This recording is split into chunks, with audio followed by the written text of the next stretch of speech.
Hi, my name is EJ Massa. It's almost Halloween, and that calls for some spooky Halloween recipes, starting with a spooky cocktail. First, I'll pour a glass of whiskey, place a little tissue over it, and draw a face on it. Ooh. Then throw that garbage away and drink the whiskey. Okay, fine, that was a little half-assed, but what can I say?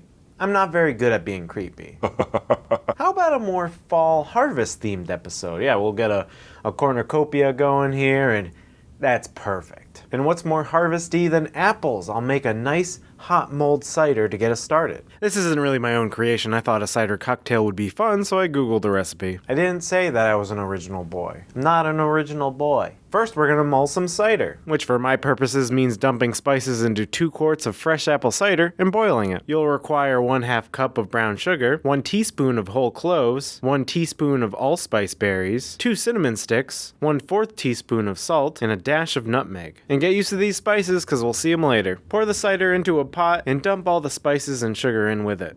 Put the fire on and bring it to a simmer for about 20 minutes over low heat. We'll pour this into a mason jar through a tea strainer. This is actually a great, easy gift idea. Just make some of this stuff, put it in the mason jar, wrap a nice festive bow around it. And if you're really generous, you can give them the rum as well. I'm not generous. I'm gonna drink the rum. I'm gonna drink it. Speaking of rum, I'm gonna be using this locally distilled rum called Bully Boy. Gotta support your local businesses.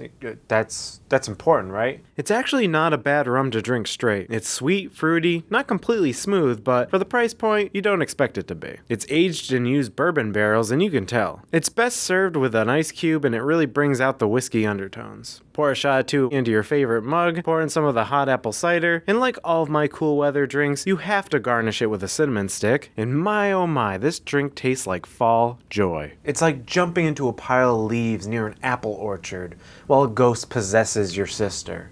And then she goes on to stab a guy behind the Cumberland Farms, but it wasn't her fault.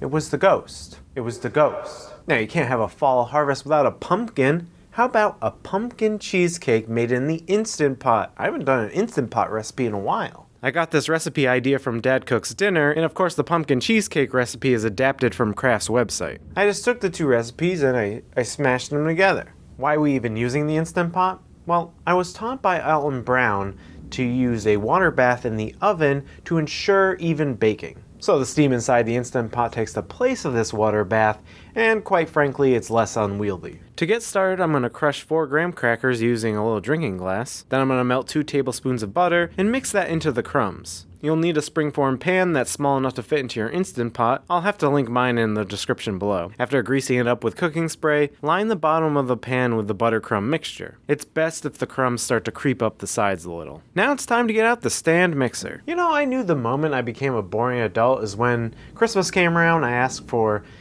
not a video game system or the latest new toy, no. I asked for a KitchenAid stand mixer. We'll need 2 packages of 8-ounce cream cheese that's been softening on the counter for about an hour. Add those to the mixer and put it on medium gear. Add a 1/2 cup of white sugar a little at a time. Add the eggs 1 at a time and beat until it's nice and smooth. Then we'll add 1/2 cup of canned pumpkin. I'm using that kitschy labeled 1 pumpkin that Junt used in the Halloween episode. Add a dash of ground nutmeg, a dash of ground cloves, 1/2 teaspoon of cinnamon, and give it a spin on low. Once it's all nice and incorporated, I add a 1/2 teaspoon of vanilla and a heaping tablespoon of sour cream. And give it a good mix by hand. And try very hard not to drink this delicious, rich, cheesy liquid right out of the bowl.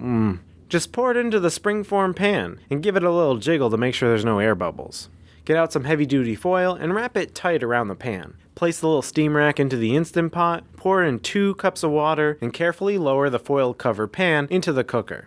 Lock the lid, and I like to cook at manual pressure for 40 minutes. Now, I have an 8-quart Instant Pot, so if you have a different brand or if you have the 6-quart, you may have to experiment with the time. I think with the 6-quart, it's closer to 30 minutes. It doesn't really matter if you fail with cheesecake because even if you do, it's a delicious failure. When time is up, let the Instant Pot naturally come down in pressure, take the cover pan out, immediately open it, and run a knife around the edge of the pan. Let it cool down for about an hour, then place it in the fridge overnight. Now the moment of truth. Oh, and it's perfect. I decided to make a little pumpkin spice syrup to go with it, but I'm not sure I recommend it. The recipe's in the description below. I probably could have reduced the syrup a little more, and I don't think it added too much to the cheesecake. But the cheesecake was very, very good. It would not be out of place on a Thanksgiving dessert spread, and it's a pretty easy dessert to make. But I'm not gonna leave the special there, no. I'm gonna make a huge chunk of meat. Specifically, the 6-pound brisket flat. What's that got to do with Halloween, you ask? Well, you see, it's a cow, but now it's dead. Spooky.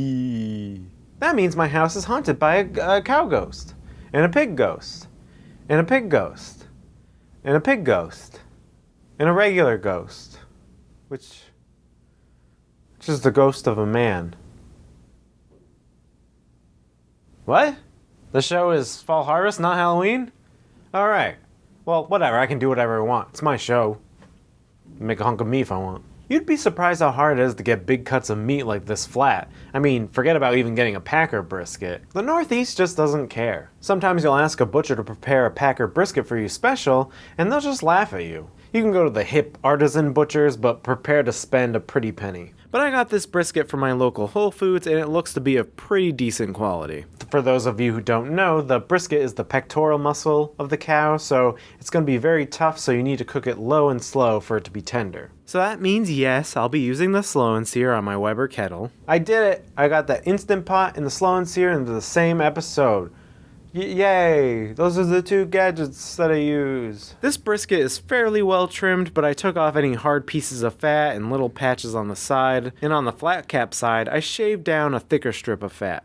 Most people recommend leaving a 1/4 inch of fat, and this seemed fine enough. Now I'm going to dry brine with kosher salt. So I sprinkled a 1/2 teaspoon per pound of brisket and rubbed it in. And then I covered it and put it in the fridge overnight. Brining the meat not only adds flavor, but it also increases the meat's ability to hold water, so that means moister meat after cooking. The next day I rubbed some olive oil on the guy, just a friendly oil rub. We're friends here, nothing weird. Friends can massage each other with oil. I'm going to season both sides pretty simply with garlic powder, paprika, and plenty of coarse black pepper. No exact amounts, I just feel it out. I have the Slow N Sear set up for low and slow with a bunch of chunks of hickory because I like it nice and smoky. Put in the temperature probe, and then I'm just going to let it coast at a pit temperature of around 250 degrees Fahrenheit. After about 4 hours, I started to hit a stall, which can occur in 150 to 165 degrees. In my case, it happened in the 150s. This is when, after, climbing steadily, the temperature just stops and sometimes holds there for hours. I believe what happens is that the moisture comes to the surface of the meat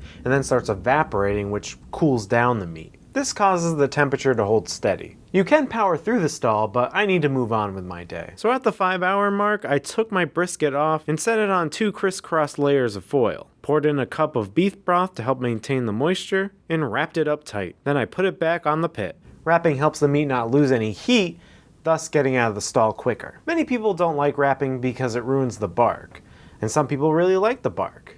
No, that's not what I'm talking about. No, doggy, nobody likes that. 3 hours later, and the internal temperature is now 195 degrees Fahrenheit, and if it's done, the temperature probe should slide through like butter. I took it off the pit and let it rest for an hour. Some people wrap it in towels and put it in the cooler. I just leave it tented in foil. Unwrapping it, and it looks great. It's got a nice jiggle to it. And cutting it open, holy cow. Look at that smoke ring.